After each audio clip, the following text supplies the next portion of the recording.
We hope you enjoy The Magicians, The Shadows of the Empire by Rachel Lawson.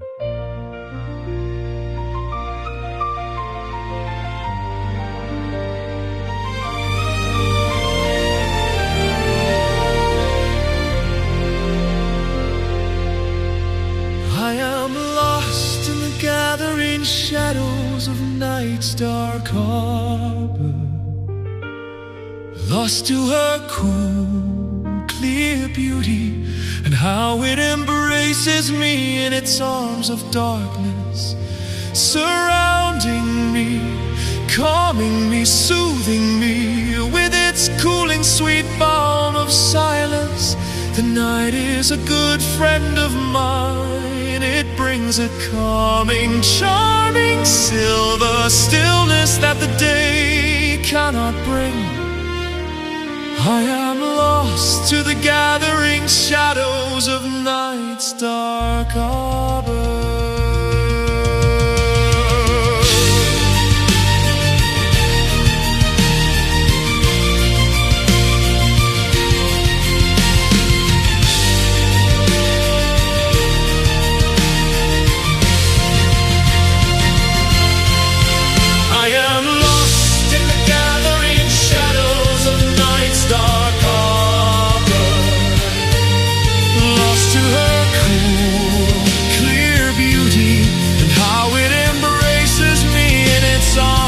Darkness surrounding me, calming me, soothing me with its cooling sweet balm of silence. The night is a good friend of mine. It brings a calming, charming, silver stillness that the day cannot bring.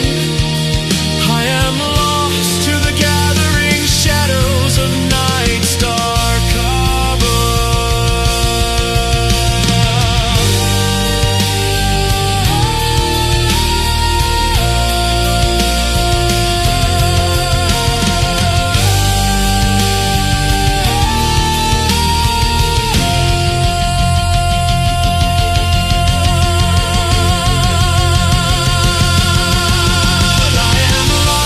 In the gathering shadows of night's dark harbor, lost to her cool, clear beauty, and how it embraces me in its arms of darkness, surrounding me, calming me, soothing me with its cooling sweet balm of silence. The night is a good friend of mine. It brings a calming, silver stillness that the day cannot bring.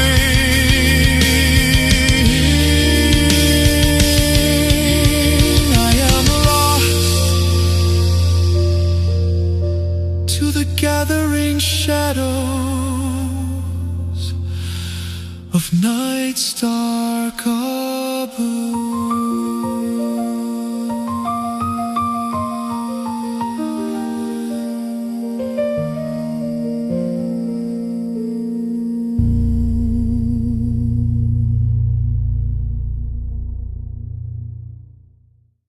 I am lost in the gathering shadows of night's dark arbor, lost to her cool, clear beauty, and how it embraces me in its arms of darkness, surrounding me, calming me, soothing me with its cooling, sweet balm of silence.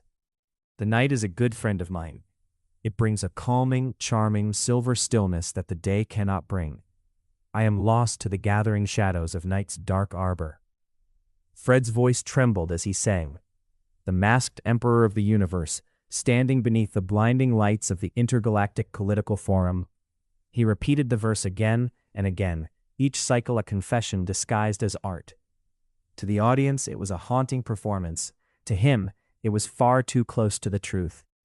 The emperor was nervous, visibly so, a man of mysteries, hiding sins behind a silver mask, a shadow of death, hiding in the shadows in plain sight. He prayed no one noticed. Someone did. An observer in the crowd watched him closely, noting how the usually composed emperor kept glancing toward a certain woman for comfort. A woman whose presence seemed to steady him. Princess Anastasia, the angel of fate, his grandson's wife, or was she something more? Rumors had long whispered that the emperor was the true father of her unborn child. Conveniently, those whispers had died the moment her husband, Prince Blake, reappeared after months on the run. Officially, he had fled because he'd been falsely accused of murder. Unofficially, everyone knew better. Blake had recently been deposed as the leader of his people when it was revealed he was the zombie king of death, the underworld's ruler made flesh, a man who could not stay dead. He had many reasons to disappear. Perhaps he simply wanted peace. But one thing had always been certain. Blake adored his wife, his second wife, a woman said to be the reincarnation of his first, the Angel of Time, brought back by her cousin, the magician-politician Argent Lumiere, after the Angel of Time's death. And now the Emperor was singing a song that sounded like a confession. During the forum, the suspicious observer slipped away from the crowd and followed the Emperor down a quiet corridor. Fred moved with purpose, as though seeking someone he desperately needed to see. The observer pressed himself against the wall as Fred entered a small side room. Princess Anate sat alone inside, hands resting on her lap, enjoying a rare moment of peace. She looked up as Fred stepped in. "Here you are, my angel," he said softly. "I was looking for you." "Hello, honey," she replied with a warm smile. She rose, crossed the room, and kissed him, not a polite greeting, not a respectful gesture to an emperor or in-law, but a kiss on the lips, intimate, familiar, undeniable. The observer froze. The rumors were true. The baby was the emperor's bastard. A sharp gasp escaped him before he could stop it. Fred and Anatase turned toward the doorway at the same moment, their eyes locking onto the shadow where he hid. They had heard him. The observer bolted, heart pounding, terrified of what the Emperor of the universe and the Angel of Fate might do to silence him. "My God, Angel," was all the Emperor managed to say. Anatase was already crying, trembling in shock. She knew they were exposed. She knew the observer had seen too much. She knew the danger they were in. "Blake, what can we do?" she whispered through her tears, using the name almost no one in the universe knew belonged to him. The name of the man behind the mask, the man he truly was, her husband, her time-lost king, the man who had traveled through centuries and paradoxes until he became his own grandfather. Fred flinched at the name, not because it was wrong, but because it was dangerous. If anyone else had heard it, the entire empire would unravel. He was the king of death. He was the time traveler who had lost himself in the past with amnesia. He was Blake, older, fractured, and forced to live a lie. And now, someone had seen the truth. "Anna," Fred snapped, sharper than he intended. Hearing his real name spoken aloud in a moment like this was dangerous, catastrophically dangerous. Anatase flinched, shame flooding her face. "Sorry," she whispered. "He may have heard you," Fred said, voice tight. "He saw us. He knows. What if he tells people who he saw?" Anatase's voice cracked. She was terrified, not for herself, but for him. Fred ran a hand through his hair, pacing. "You know I can't be emperor," he said, troubled and low. "I'm a zombie. If the truth gets out, there'll be wars across the galaxy. Every faction will try to replace me. Millions will die." "What should we do?" Anatase asked, trembling. "Call for help," Fred said. "Who?" she asked, already dreading the answer. "Necromancer," Fred called, raising his voice. "Come here, you're needed." Anatase winced. "Do we have to use him? He's a killer." A ripple of cold air swept through the room. Moments later, a man who resembled Fred appeared out of nowhere, the Necromancer, the son of the Angel of Time's son and Prince Blake, one of the few who knew the truth about Anatase and Fred. "What do you want, Dad?" he asked, folding his arms. "We need you to find a reporter," Fred said. "A reporter?" Anatase gasped, horrified. For a moment she thought Fred meant to tell the press who he really was. "Have you gone mad?" the Necromancer demanded. "No," Fred said, deadly serious. "Then why," the Necromancer asked slowly, "do you want a reporter?" "He just caught me and your stepmom together," Fred said nervously. "I think he suspects something." He knew what would happen next. His son always needed a bucket for moments like this. Fred conjured one before the Necromancer even had time to gag. The Necromancer grabbed it and immediately threw up. Anatase looked away, mortified. Fred patted his son's back. "It wasn't that bad." "It was," Anatase said, wringing her hands. "He caught us kissing." The Necromancer imagined it, and threw up again. "Are you all right, boy?" Fred asked. The Necromancer smashed the Emperor on the arm, irritated. "Ow. What was that for?" Fred complained. "You got caught, you old fool. the necromancer snapped, absolutely convinced he was in the right. I deserved it, Fred muttered, guilt settling over him like a shroud. The former judge of the dead knew when he'd earned a punishment.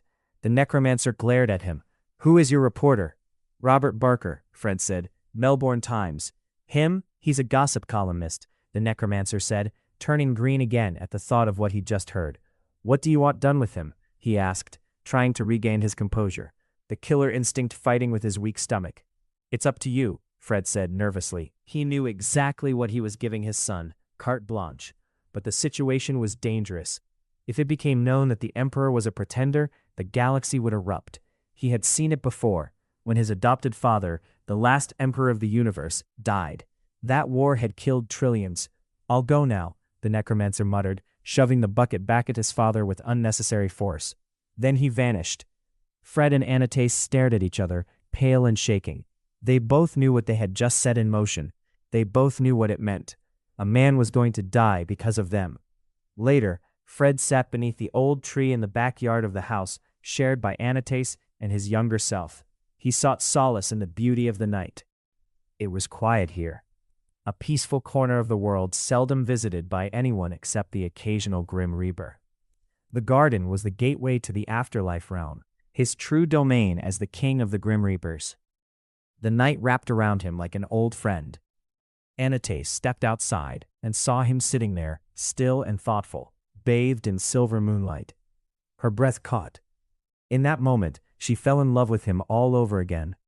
He looked so handsome, so calm, so utterly at peace, as though the shadows themselves had finally stopped chasing him. He hadn't noticed her. He was singing to himself.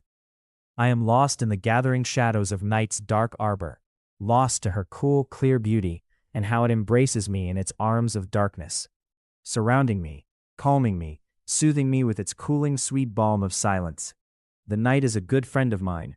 It brings a calming, charming silver stillness that the day cannot bring. I am lost to the gathering shadows of night's dark arbor.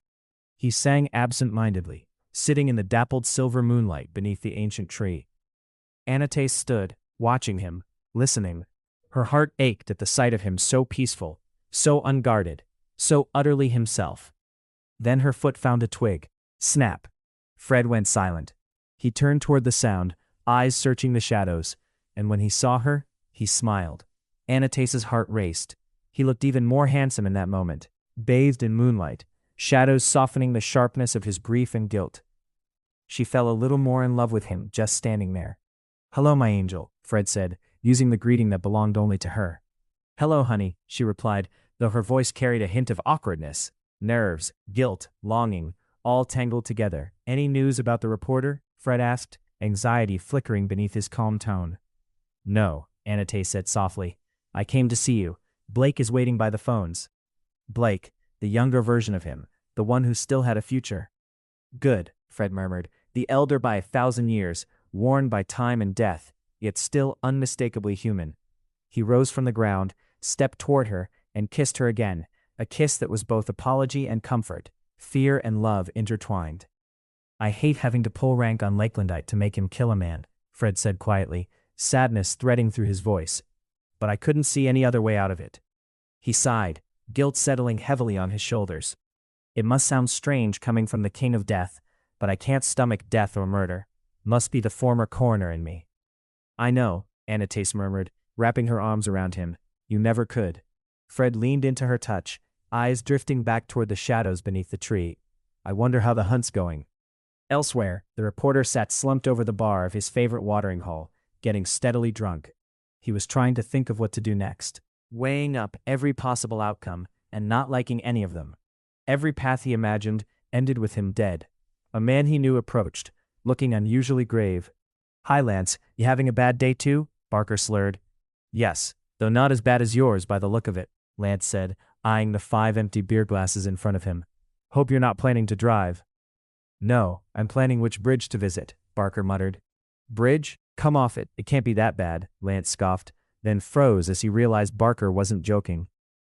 It's that or the necromancer will kill me, the reporter said flatly. Lance's expression sharpened. What have you done? Barker tapped the side of his nose. I saw too much to live. What did you see? Lance asked, suddenly worried. If I tell you, He'll kill you too, Barker whispered. I can't tell you. I doubt that somehow, Lance said, his tone oddly cryptic. Oh, he will, trust me, Barker insisted. He was drunk, but not blind drunk. You must have seen something terrible, Lance murmured. Bartender, a beer, Lance called, sliding onto the stool beside him. The bartender brought the drink, Lance paid, and the man left them to their misery. You shouldn't hang around me. He'll kill you too, Barker muttered, staring into his glass. No, Lance said, his tone shifting, the facade of innocence slipping. I'm not the suicidal one. Suicidal? Barker blinked, suddenly aware that something about Lance was wrong, or different, or dangerous. Talk, Lance said quietly, then took a slow breath and a sip of beer, as though steadying himself. Talk about what? Barker whispered. And then it hit him. Lance wasn't warning him about the necromancer. Lance was the necromancer. The reporter froze, too terrified to run. Act normal, Lance said in a calm, almost gentle voice. Explain. What? Barker asked, confused. What are you planning to do, Rob? Lance asked, his voice cold and calm. Too calm. If you don't decide, maybe I'll help you find a bridge. He said it lightly, almost jokingly, as if they were discussing weekend plans. That terrified Barker more than discovering Lance was the necromancer. The calmness, the casualness, the absolute lack of emotion. Barker swallowed hard, staring at Lance. The necromancer was giving him a chance to live, or at least a chance to talk. Do you want another drink? On me, Lance offered in a friendly tone. No, Barker said quickly, eyeing him nervously, half convinced Lance would poison him. Lance laughed, a warm, genuine laugh that somehow made everything worse. Your loss, he said, amused that Barker suspected him. Mind if I do? Lance asked, gesturing to the bar. No, Barker whispered. Thank you, mate, Lance said cheerfully, and he ordered another drink as though this were any ordinary night. Later, in the enchanted garden, Anatase and Fred had wandered to the rose garden. They sat together beneath a red, fragrant, rose-covered gazebo. I wonder if Lance has found the reporter yet, Anatase murmured. Blake hasn't heard anything about me being deposed. No call from Lance either, Fred said. He was tense, waiting for news he dreaded. A cold breeze swept through the garden. Anatase shivered in her short-sleeved shirt. Fred noticed, and slipped off his black tuxedo coat. Here, it's not very warm, but it's better than nothing. Ah, thank you, Blake, she said, smiling as she pulled it around her shoulders. It was still warm from his body. Do you want to go back inside to warm up? Fred asked. No, do you? No, he said, rising to look for a perfect rouse. He found one, and promptly pricked his finger. Ow, Anatase hurried over, pulling a clean handkerchief from her pocket and wrapping it around his bleeding finger. He smiled at her tenderness. A rose for my lady's favor, Fred said, offering her the flower. They kissed, and a retching noise interrupted them. You, Fred exclaimed, seeing a man doubled over, throwing up. Are you all right, Lance? Anatase asked. No, thanks to you two, Lance groaned. Anatase flushed with guilt. What's the news, boy? Fred asked sharply. I was too late. He put it in the paper already, Lance said, still offended by the earlier romantic trauma. Really? Anatase whispered, terrified. Oh God, no, Fred gasped, imagining the deaths of trillions. He's pulling your leg, Blake said, glaring at Lance as he approached from the house. What happened? Anatase asked. He met Barker at the pub, had a chat, and let him live, Blake said. What? Fred cried. He expected me to kill him, Lance snapped, insulted. Why on earth didn't you? Fred barked. He's harmless, Lance insisted. Harmless? You psycho, only to you, Fred growled. Calm down, Fred, he is now. Lance wiped his mind of what he saw, Blake said. Fred glared at Lance, who only smiled and laughed. You cold-blooded psychopath, Fred muttered. Lance wandered off toward the house, still laughing to himself. Blake followed, muttering, Next time maybe don't traumatize the assassin. Anatase squeezed Fred's arm. Fred groaned. I swear, one day that boy will be the death of me. You're already dead, Blake called back over his shoulder. Fred shot him a murderous glare, and the night, for once, stayed mercifully silent.